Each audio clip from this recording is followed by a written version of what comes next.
महारानी सुलोचना ने मुंह फेर लिया। राधा ने नीलिमा के कान के करीब आकर कहा, अलविदा नीली, अब तुम कभी वापस नहीं आओगी। यह महल अब सिर्फ मेरा है और देव सिंह भी सिर्फ मेरे होंगे। घोड़े तेजी से दौड़ने लगे।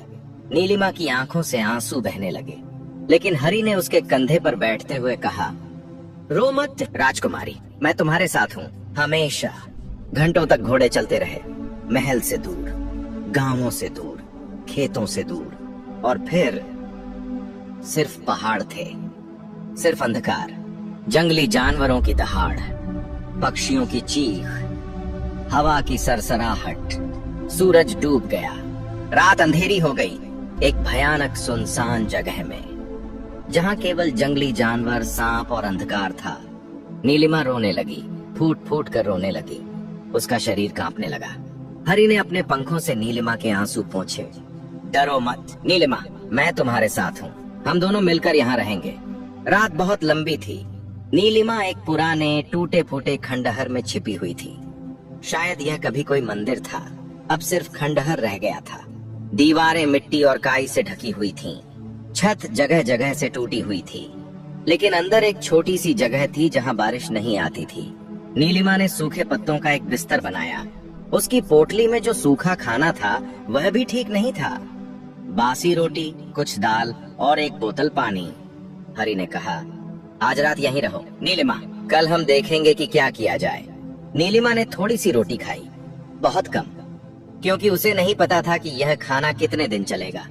फिर वह सूखे पत्तों पर लेट गई, लेकिन नींद नहीं आई। बाहर से जंगली जानवरों की आवाजें आ रही थीं।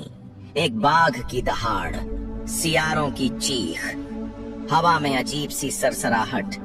नीलिमा का दिल तेजी से धड़कने लगा। हरि ने पूरी रात जागकर नीलिमा की रक्षा की।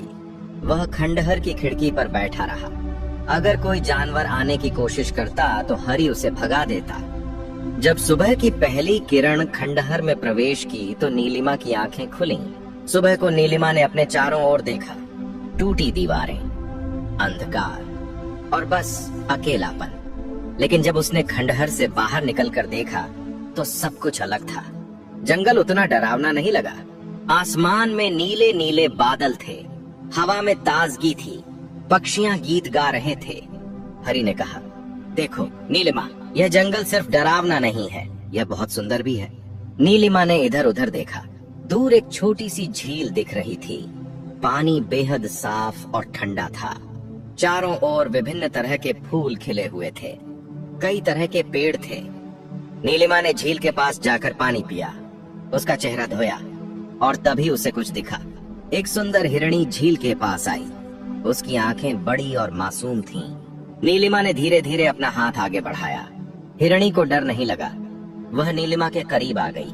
नीलिमा ने उसे प्यार से सहलाया। तुम्हारा नाम क्या है? नीलिमा ने पूछा। हरि ने कहा, जानवर हमारी बातें सुनते हैं। नीलिमा, तुम उसका नाम रख दो। नीलिमा ने कहा, तुम्हारा नाम है मिश्रा? मेरी प्रिय हिरणी। उस दिन से मिश्रा और नीलिमा अच्छे दोस्त बन गए। धीरे धीरे नीलिमा के जंगल में और भी दोस्त हो गए। एक खरगोश जिसका नाम वह चंचल रखती थी, वह हमेशा उछलता कूदता और नीलिमा को हंसाता। एक लंगूर जिसका नाम बलराम था। बलराम बहुत मजबूत था और नीलिमा की रक्षा करता। और कई तरह के पक्षी। हरि कहता, देखो नीलिमा, जंगल तुम्हारी दोस्ती स्वीकार कर रहा है क्योंकि तुम्हारा दिल साफ है। नीलिमा ने पहली बार महसूस किया कि वह अकेली नहीं है। महल में उसके परिवार ने उसे नकार दिया था, लेकिन यहाँ जंगल में ये जानवर उसे स्वीकार कर रहे थे। नीलिमा ने एक खंडहर को घर बना दिया। उसने फूलों के पौधे लगाए, उसने सब्जियों के बीज बोए, उसने पक्षियों के लिए दाना डालने की जगह बनाई। धीरे धीरे वह टूटा फूटा खंडहर एक सुंदर घर बन गया। एक पूरा महीना बीत गया। नीलिमा जंगल में रहने की आदी हो गई थी। सुबह वह जल्दी उठती, झील पर जाती, नहाती, फिर पक्षियों को दाना देती। दिन में वह जंगल में घूमती, फल तोड़ती, सब्जियां खोदती। शाम को वह अपने घर लौटती। हरि, मिश्रा, चंचल और बलराम सब उसके साथ रहते। एक रात हरि ने एक मीठा गीत गाया। अंधेरी रात में भी तारे चमकते हैं, दुख के बादलों में भी खुशी की बूंदें बरसती हैं। जो दिल से साफ हैं उन्हें भगवान साथ देते हैं। हर मुश्किल के बाद एक नई सुबह आती है। नीलिमा ने मिश्रा के कंधे पर सिर रख दिया। एक दिन जब नीलिमा झील के पास पानी भर रही थी, मिश्रा अचानक घबराकर भागी। हरि चिल्लाया, नीलिमा, खतरे की आवाज है, दौड़ो। नीलिमा दौड़ी। दूर के जंगल में एक बड़ा सा पेड़ गिरा हुआ था और उसके नीचे एक बूढ़ा आदमी फंसा हुआ था। वह घायल था, उसके माथे पर खून था, उसकी टांग टूटी दिख रही थी। नीलिमा का दिल करुणा से भर गया। उसने बलराम को बुलाया। दोनों मिलकर पेड़ को हटाने की कोशिश करने लगे। आखिरकार बलराम की ताकत से पेड़ हटा। नीलिमा ने अपने कपड़ों का एक टुकड़ा फाड़ा और बूढ़े आदमी के घावों पर बांध दिया। उसने उसे धीरे से अपने घर तक ले जाया। जब बूढ़े आदमी को होश आया तो नीलिमा उसके सिरहाने बैठी थी। कहाँ हूँ मैं? बूढ़े आदमी ने पूछा। आप जंगल में हैं, नीलिमा ने कहा। आप गंभीर रूप से घायल थे, मैंने आपकी मदद की है। बूढ़े आदमी की आंखें खुल गईं। उसने नीलिमा को देखा, उसके नीले काले चेहरे को देखा, उसकी पीड़ा भरी आंखों को देखा। तुम कौन हो? बूढ़े आदमी ने पूछा। मैं नीलिमा हूँ, एक राजकुमारी, या कम से कम मैं एक बार था, नीलिमा ने कहा। अब मैं बस एक अकेली लड़की हूँ जो इस जंगल में रहती हूँ। बूढ़ा आदमी एक संत था, उसका नाम था ऋषि ध्रुवदर्शी। ऋषि ने गहराई से नीलिमा को देखा। उन्होंने कहा, बेटा, तुम कोई साधारण लड़की नहीं हो। मैं तुम्हारे दिल में एक दिव्य शक्ति देख रहा हूँ जो तुम्हें खुद पता नहीं है। दिव्य शक्ति? नीलिमा ने आश्चर्य से पूछा। मैं तो बस एक बदसूरत लड़की हूँ, ऋषि ने मुस्कुराते हुए कहा। सुंदरता और बदसूरती सिर्फ माया है। मैं तुम्हें एक विशेष आशीर्वाद देता हूँ। अब से जो भी तुम्हें सच्चे दिल से देखेगा वह तुम्हारी असली सुंदरता देख सकेगा। तुम्हारा रंग तो वैसा ही रहेगा, लेकिन जो दिल से देखेगा उसे तुम्हारी आत्मा की रोशनी दिखेगी। और एक दिन जब सच्चा प्रेम तुम्हें मिलेगा तब तुम्हारी बाहरी सुंदरता भी खिल जाएगी, क्योंकि सच्चा प्रेम सब कुछ बदल देता है। महीनों बीत गए। महल में देव सिंह नीलिमा को नहीं भूले। उन्हें महसूस हो गया था कि नीलिमा के साथ कुछ गलत हो गया है। उन्होंने महाराज से पूछा, महाराज वीरेंद्र, राजकुमारी नीलिमा कहाँ है? मैं उन्हें कई दिनों से नहीं देख रहा हूँ। महाराज वीरेंद्र घबरा गए। वह दूर एक आश्रम में है, इलाज के लिए। महाराज ने झूठ बोला, लेकिन एक बूढ़े माली ने देव सिंह को सच बता दिया। राजकुमार, नीलिमा को जंगल में छोड़ दिया गया है। महाराज और महारानी उसे भूल चुके हैं। देव सिंह को गुस्सा आ गया। वह तुरंत महाराज के पास गए। महाराज, आपने नीलिमा को कहाँ भेजा है? मुझे सच्चाई बताइए। महाराज सहम गए। वह एक अभिशाप थी। ज्योतिषी ने कहा था कि उसकी मौजूदगी से राज्य को खतरा होगा। देव सिंह को समझ आ गया, यह सब राधा की साजिश थी। देव सिंह तुरंत अपने 2 विश्वस्त सैनिकों को लेकर नीलिमा को खोजने निकल पड़े। दिनों तक देव सिंह जंगलों में भटकते रहे। गहरे जंगल, पहाड़, घाटियां। कई बार उन्हें लगा कि अब नीलिमा को खोज पाना संभव नहीं है। लेकिन एक दिन दोपहर को जब देव सिंह थके हुए थे, तभी मिश्रा हिरणी उनके सामने आई। मिश्रा ने उन्हें अपने पीछे आने का इशारा किया। देव सिंह को अजीब लगा कि एक हिरणी इंसान को इशारे दे रही है, लेकिन वह मिश्रा के पीछे चल पड़े। मिश्रा उन्हें एक खंडहर तक ले गई। जब देव सिंह ने खंडहर को देखा तो उन्हें पता चल गया कि कोई भाग्यशाली इंसान यहाँ रहता है। खंडहर फूलों से सजा हुआ था, साफ सुथरा था, प्रेमपूर्ण था। तभी खंडहर से नीलिमा बाहर निकली। वह फूलों की माला लिए हुए थी। जब उसने देव सिंह को देखा तो वह चौंक गई। उसने तुरंत अपना चेहरा ढकने की कोशिश की, लेकिन देव सिंह ने कहा, राजकुमारी नीलिमा, मैं आखिरकार आपको ढूंढ पाया। नीलिमा हैरान रह गई। आप मुझे कैसे ढूंढ पाए? उसने पूछा। मैंने सुना कि आपको जंगल में छोड़ दिया गया है, मैं आपको वापस लेने आया हूँ। नीलिमा के आंसू निकल आए। लेकिन मैं काली हूँ, बदसूरत हूँ, कोई मुझे चाहता नहीं। आप बाहर से काली हो सकती हैं, लेकिन भीतर से आप सबसे ज्यादा सुंदर हैं और मैं आपसे प्रेम करता हूँ। नीलिमा को विश्वास नहीं हुआ। आप मुझसे प्रेम करते हैं? उसने पूछा। हाँ, ये देव सिंह ने कहा, और मैं आपको अपनी रानी बनाना चाहता हूँ। हरि ने खुशी से चहचहाया। मिश्रा ने अपना सिर नीलिमा के कंधे पर रगड़ा, जैसे आशीर्वाद दे रही हो। चंचल और बलराम भी खुश थे। अगली सुबह देव सिंह और उनके सैनिकों के साथ नीलिमा चंद्रनगर महल की ओर चल पड़ी। हरि उसके कंधे पर था। जब देव सिंह और नीलिमा महल के दरवाजे पर पहुंचे तो पूरा दरबार अवाक रह गया। महाराज वीरेंद्र, महारानी सुलोचना और राधा सब चौंक गए। देव सिंह ने गुस्से से कहा, महाराज, आपने राजकुमारी नीलिमा के साथ बहुत बड़ा अन्याय किया है। मुझे पता चल गया है कि सब कुछ झूठ था। नीलिमा कोई अभिशाप नहीं है, यह राधा की साजिश थी। पूरे दरबार में हंगामा मच गया, लोग एक दूसरे को देखने लगे। देव सिंह ने कहा, मैं राजकुमारी नीलिमा से विवाह करना चाहता हूँ और मैं चाहता हूँ कि सच्चाई सामने आए।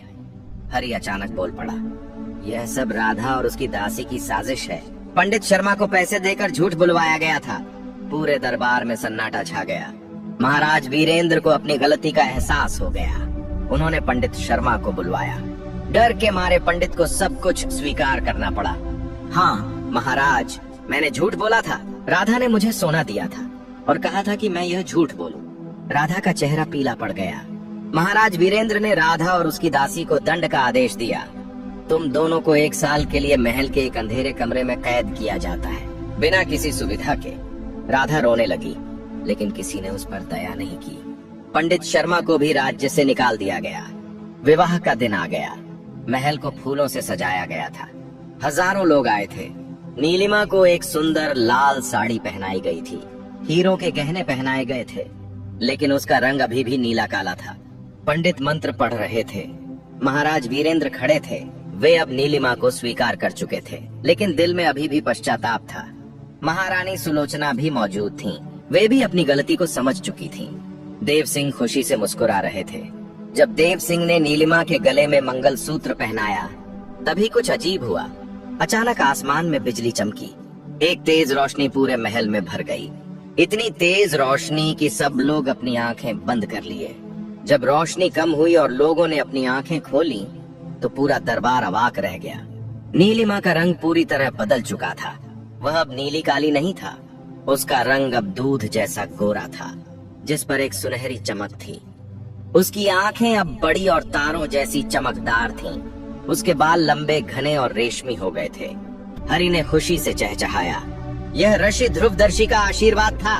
उन्होंने कहा था कि जब सच्चा प्रेम नीलिमा को मिलेगा, तब उसकी बाहरी सुंदरता भी खिल जाएगी। विवाह की रस्में पूरी हुई। पूरे राज्य में जश्न मनाया गया। लेकिन नीलिमा को अभी भी कुछ अलग था। उसे नहीं समझ आया कि वह अचानक इतनी सुंदर कैसे बन गई। देव सिंह ने उसे समझाया, नीलिमा, तुम पहले भी सुंदर थी, लेकिन दुनिया इसे देख नहीं सकती थी क्योंकि दुनिया अंधी है। जब ऋषि ने तुम्हें आशीर्वाद दिया, तो उन्होंने सिर्फ यह कहा कि जो सच्चे दिल से देखेगा, वह तुम्हारी आत्मा की रोशनी देख सकेगा। मैं तुम्हें उसी रोशनी से देख रहा हूँ और उस प्रेम के कारण तुम्हारी यह सुंदरता सबको दिख रही है। नीलिमा की आंखों में आंसू आ गए, लेकिन ये खुशी के आंसू थे।